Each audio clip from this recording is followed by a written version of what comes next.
किसी ने बड़े कमाल की बात कही है कि अंत में तो सिर्फ फिल्मों में सब कुछ अच्छा होता है, असल जीवन में अंत में कुछ भी ठीक नहीं होता, अंत में सिर्फ अंतिम संस्कार होता है। इसलिए जो ठीक करना है वो अभी इसी पल में कर लो।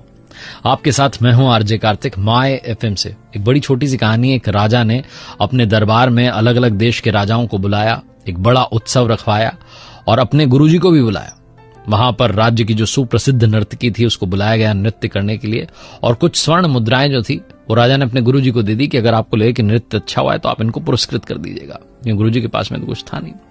पूरी रात नृत्य चलता रहा और जब सुबह ब्रह्म बेला आई तो ब्रह्म बेला में वो जो तबले वाला था, जो संगीत दे रहा था, वो ऊँघने लगा, उसको नींद आने लगी और नर्तकी नाचती चली जा रही थी। जब उसने देखा कि तबले वाले को नींद आ रही है, ऊँघ रहा है, तो नर्तकी ने अपने तबले वाले को आगाह करने के लिए, सतर्क करने के लिए एक दोहा पढ़ा। और दोहा ये था, घणी गई थोड़ी रही, या में पल पल जाए, एक पलक के कारणे यूं ना जन्म गमाए, एक पलक के कारणे यूं ना कलंक लगाए। ये उसने वो दोहा पढ़ा और जैसे ही उसने दोहा पढ़ा वो तबले वाला जो था सतर्क हो गया। वो फटाफट जो है अपने वापस से संगीत की अवस्था में आ गया, बजाने लग गया। और जैसे ही उसने दोहा पढ़ा, जो राजकुमार था वो दौड़ के आया, राजा का जो बेटा था, युवराज था, उसने आकर के अपना जो मुकुट था उस नर्तकी के चरणों में रख दिया, बोला ये तुम्हारे लिए मेरी ओर से। वहीं पर राजकुमारी बैठी हुई थी, राजा की पुत्री बैठी हुई थी, वो दौड़ के आई और एक हार नर्तकी को दे दिया।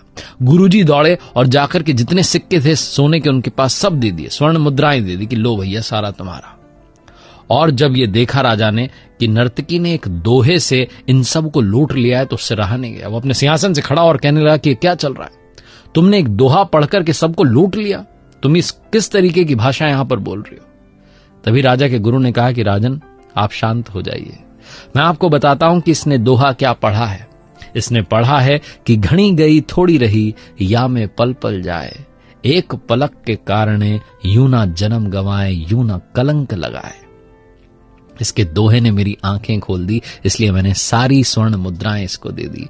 मैं मूर्ख था जो यहां चला आया, आपके कहने पर यहां चला आया और पूरी रात नर्तकी का नृत्य देखता रहा, जबकि पूरी उम्र मैंने साधना की है, भगवान की भक्ति की है, और ये अंत में जो थोड़ा सा रह गया है जीवन, इसमें मैं कलंक लगाने चला था। मैंने सारी स्वर्ण मुद्राएं इनको दे दी। अब मैं कमंडल उठाकर वापस अपनी साधना करने जंगल में जा रहा हूं। गुरुजी वहां से निकल लिए। फिर युवराज ने बताया कि महाराज आप मेरे पिताजी हैं, बूढ़े हो चले हैं, लेकिन आप मुझे गद्दी नहीं दे रहे, अभी भी खुद ही बैठे हुए हैं। तो इसलिए मैं सिपाहियों के साथ मिलकर के आज रात ही आपकी हत्या करने का प्लान बना रहा था, योजना बना रहा था, लेकिन इस दोहे ने मेरी आंखें खोल दी कि घणी गई थोड़ी रही।